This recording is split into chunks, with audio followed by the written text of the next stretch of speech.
France Inter. Il est 5h12, nous allons maintenant naviguer sur la Seine avec vos chroniques littorales. José-Manuel Lamarque, bonjour.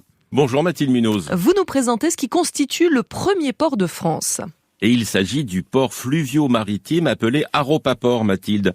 Un nom que l'on remarque sur la signalisation des quais de Seine. Alors aujourd'hui, avec nous, le directeur général et président du directoire, Stéphane Raison, d'Aropaport. Stéphane Raison, alors qu'est-ce que c'est Aropaport ? Aropaport, c'est le premier port de France. Non mais ça, quand j'ai dit ça, oui, j'ai pas dit grand-chose. 52% des céréales françaises passent par Aropaport. À Rouen. 75% du commerce extérieur français passe par Aropaport au Havre. En fait, c'est un ensemble unique de 3 ports, le port du Havre, le port de Rouen, les ports de Paris, qui ont fusionné. On a fait un nouveau corridor logistique. C'est-à-dire qu'on essaye de transformer la vision qu'ont aujourd'hui les consommateurs, les chargeurs, pour essayer plutôt de passer par les ports français que de passer par les ports étrangers. Bah oui, comme Rotterdam par exemple. Exactement. Voilà. Une grande partie du trafic maritime, des produits frais qui arrivent du monde entier et qui arrivent à Rungis, passent pas par chez nous. En fait, quand on fait ça, on perd à peu près entre $500 et $1000 par conteneur parce que le bateau, il remonte à Rotterdam, il passe devant le Havre et après le camion, il redescend de Rotterdam pour aller finalement à Rungis. C'est une bêtise. Donc on essaye de changer les choses. Parce que quand on met 200 conteneurs sur une barge,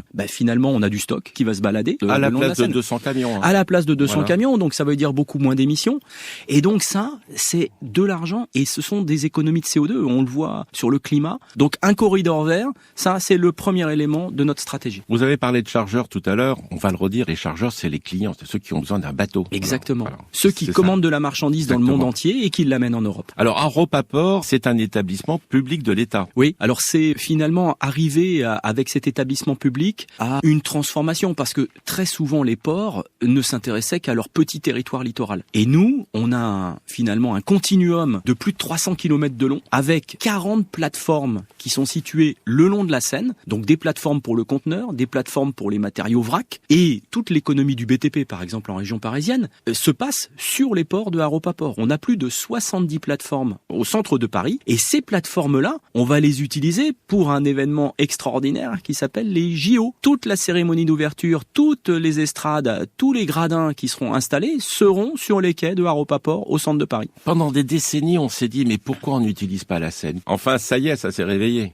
Ça se réveille, mais ça a été compliqué parce que en fait, les chargeurs avaient juste un impératif, c'était celui de la rapidité. Alors pourquoi utiliser une barge quand on peut utiliser un camion ? Pourquoi utiliser un train quand on peut aussi utiliser un camion ? Mais il y a ce réveil qu'on appelle de nos voeux.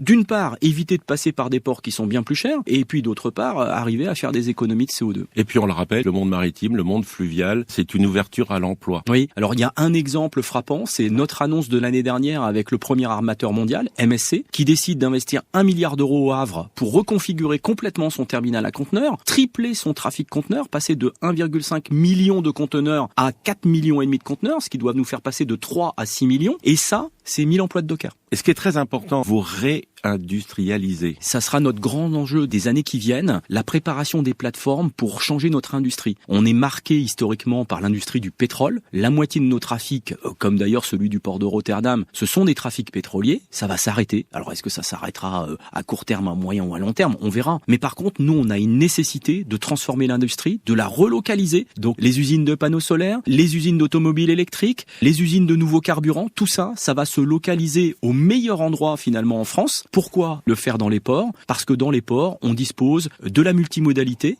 On a toutes les connexions, toutes les utilités, c'est-à-dire qu'on a beaucoup d'électricité, on a beaucoup d'eau, on a beaucoup de gaz spéciaux, etc. Et ça forme quelque chose de très important pour les industriels qui veulent venir en France. Merci à vous Stéphane Raison. Un site internet, aropaport avec un h.com. À demain Mathilde Munoz. À demain José-Manuel Lamarque.